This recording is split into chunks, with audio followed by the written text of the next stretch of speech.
attack them and overpower and kill them. Their bodies will lie in the public square of the great city, which is figuratively called Sodom and Egypt, where also their Lord was crucified. For 3.5 days, some from every people, tribe, language, and nation will gaze on their bodies and refuse them burial. Remembering that the language is symbolic, what do these verses predict would happen to God's two witnesses, the Old and New Testaments? By 538, the pagan Roman Empire had collapsed. Justinian, the Roman emperor, surrendered civil, political, and religious authority to Pope Veyula.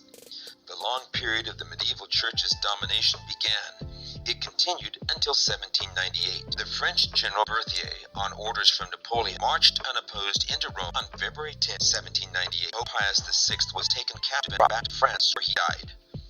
This date marks the prophetically predicted end of the Roman Church's secular authority, the 1,260 years as depicted in Daniel and Revelation. Powerful manifestation of the truth of biblical prophecy. Daniel, writing more than 500 years before Christ, so accurately predicted events more than 2,300 years later. We can indeed trust the prophecies given in the Bible. Meanwhile, during all this, the truth of the gospel was kept alive by the witness of the word. But even greater challenges threatened biblical truth. The beast that ascended from the bottomless pit, Satan, made war against the scriptures. He initiated new assaults on the Bible's authority through the French Revolution that began in 1789.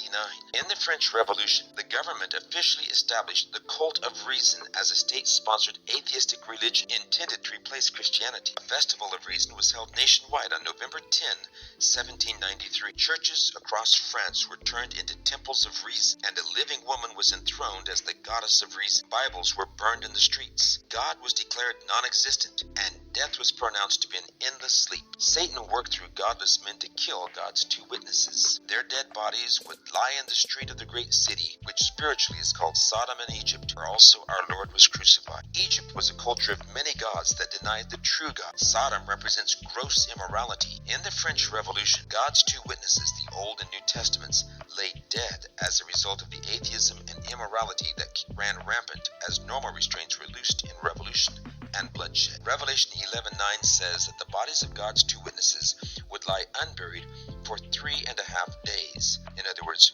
prophetic days, representing 3.5 literal years. Atheism was at its height in the French Revolution, at least for about 3.5 years. This period extended from November 26, 1793, when a decree issued in Paris abolished religion, to June 17, 1797, when the French government removed its restrictive religious laws.